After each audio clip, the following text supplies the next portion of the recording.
being on the call. Still got a few media folks hanging around. So, Coach, want to get you to just make a brief opening statement. This is the third straight year for the Crusaders in reaching state championship game. Their third appearance all time in an NCHSAA Football Championship. They have fallen in the last two, still looking for their first state championship. And, Coach, I'll just ask you to make a brief opening statement before we take questions from the media here. James, thank you so much. I appreciate you guys having me on. Obviously, we're super excited to be back. I've said all along, I've been doing this for about 20 years now. It's just hard to get there, and we're excited to be here. And so, obviously, the past 18 to 24 months have had their share of challenges nationally, and we appreciate all the North Carolina High School Athletic Association has done to make this possible. And we're excited to get going. Thank you, Coach. Let's take questions from the media. We'll start with JB Ricks. JB, go ahead. Hey, Coach. JB Ricks here from Spectrum News 1. Congratulations on making it to another state championship game. I think the obvious question here is that you're playing a team that you are familiar with for obvious reasons, but you also played them in your season opener during the 21 campaign. How will that help, going up against this team on the biggest stage, but knowing what you'll be up against and what you learned from that season opening defeat to Chambers back in the beginning of the season? Well, I'll tell you this, I think it is a help, and maybe it's a help for both teams. I think, general, kind of the general football saying is it's difficult to beat the same team twice in one season. We're hoping that is the case. We obviously had a unique situation here in week one with a 3-hour lightning delay, but we're able to finish the game at about 1:30 in the morning. So we're just hoping there's not another 3-hour lightning delay, but we're looking forward to matching up with them. They're obviously very talented. After we played them in week one, we thought, you know what? That this may be a real possibility that the both of us get back and see each other once again at the end of the year. So we're excited about it. We're looking forward to it. But I think it does help us in our preparation. Not only do we have film, but we have the experience. We know in terms of the experience of playing against them, we've got we realize how fast they are, how athletic they are.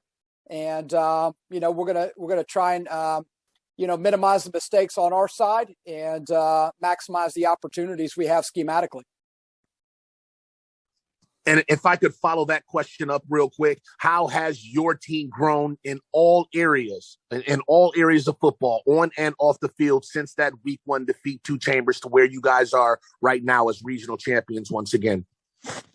Yeah, I think you see the development of a team, regardless of record, regardless of location, regardless of team makeup. You see growth in a team just because you gain the experience of being with each other through a regular season. Having that, and then obviously the postseason under our belt, we've made, some big strides in a lot of areas. And, we're hoping that those serve us well as we move forward. But I think, honestly, the biggest thing is the development of the team chemistry, and coaches really kind of honing in on what we feel like we're best at and trying to maximize those things. Thank you, and good luck this weekend. Thank you. I appreciate it, JB. Thank you, Mr. Ricks. Let's go to Nick Stevens at High School OT. Nick, go ahead. Hey, Coach. Hope you're doing well. Absolutely. The game that you guys played in week one, you mentioned the lengthy lightning delay. I remember that game well, sitting there watching it on High School OT until 1:00 in the morning. But when you guys were talking with the Chambers coaches during that delay, when you guys are there together having conversations, which I'm sure were across the spectrum, what did y'all learn about each other's teams and coaching and all that? What were those conversations like? Well, I think first off, our primary concern as coaches, the head coaches met, the ADs met, and some school administrators. Our primary concern through that lightning delay was just player safety. Having that long of a delay, and then obviously Chambers having to make the long drive back to Charlotte. that was, really the bulk of the conversation. And outside of that, I think you realize, there are two high school football teams with high school kids and high school coaches that are just trying to look out for the best interests of their teams, not only individually, but I think corporately. And it was really some good conversations had, and you realize how quickly you share a lot of common values. And so, we had really batted around the idea of trying to just move on from the game as the delay, kind of continued. But then Q Tucker informed us that we weren't allowed to do that. Once we started the game, we had to finish it or somebody had to forfeit it. And obviously, neither coach was interested in forfeiting the game. And they also had the obstacle of traveling to Virginia the next week.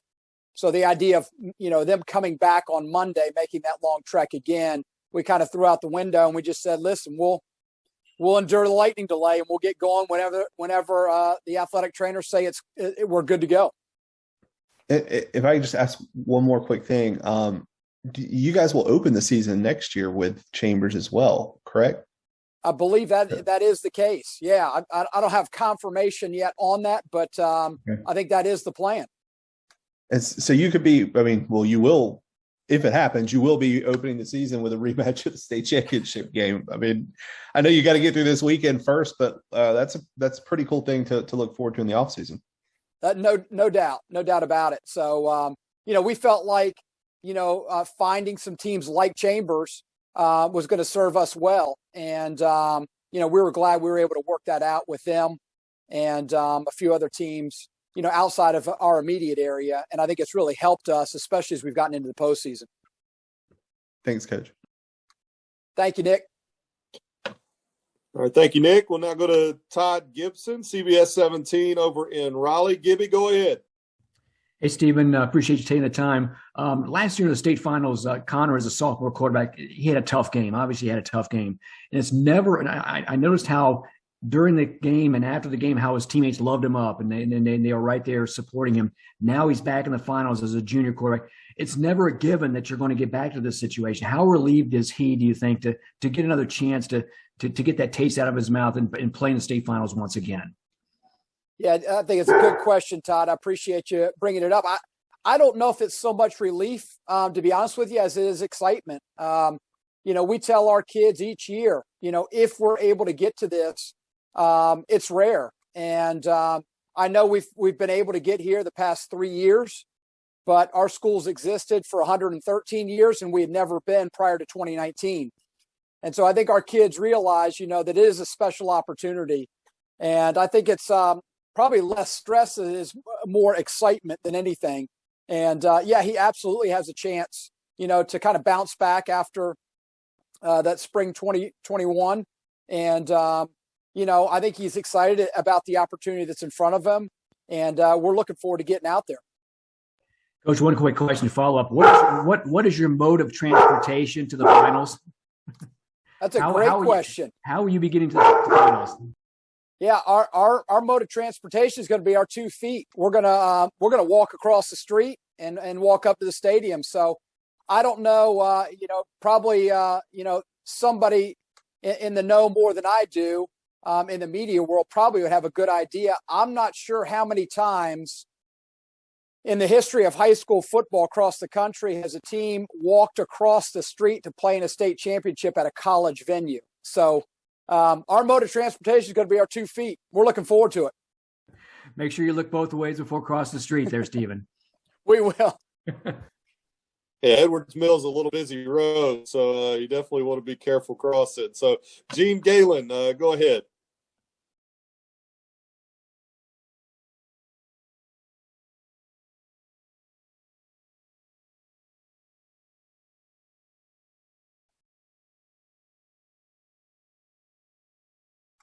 Yeah, I think, you can maybe argue one of the disadvantages is the number of games we've got in our legs at this point. We've played, 25 football games. This will be our 26th football game in 10 months. And so that's quite a bit of football. But I think on the flip side of that, we've had an opportunity to play a lot of football. And I think it's really helped in our player development, especially with some of our younger guys. So it's really kind of the flip side of the same coin. I think you could argue it either way, but I'm going to land on the side of it's really helped us in our program because of the number of reps that we've gotten over the past 10 months.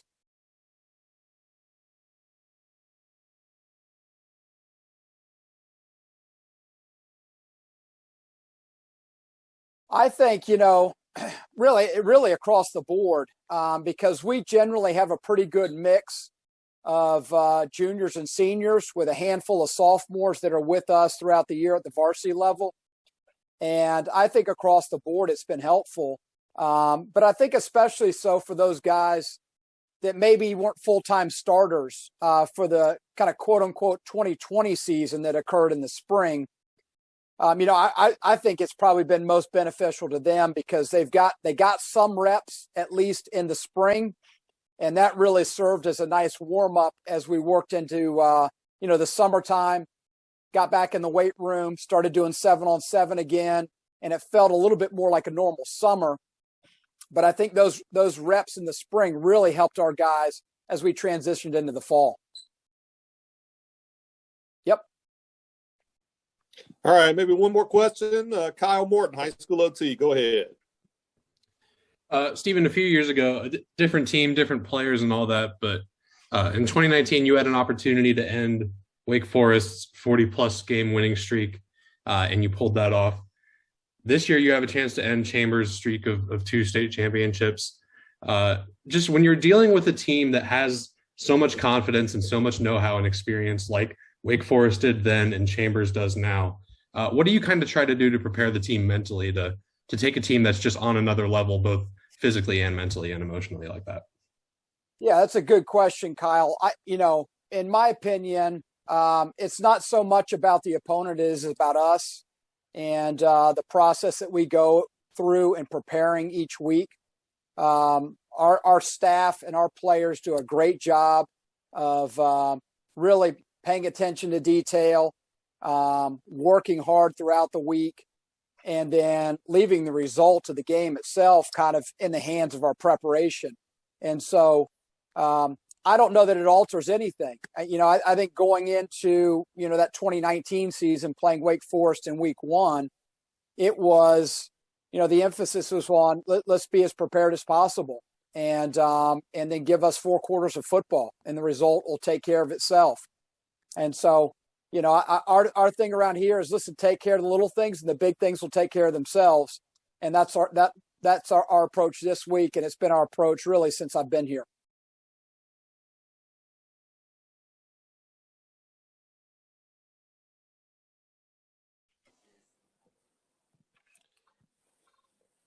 All right, guys, anything else for Coach Wright? If not, Coach Wright, good luck. We'll see you on Saturday night over there at Carter Finley. Y'all be careful to crossing the street, okay? Hey, thanks so much, James. Appreciate it, guys.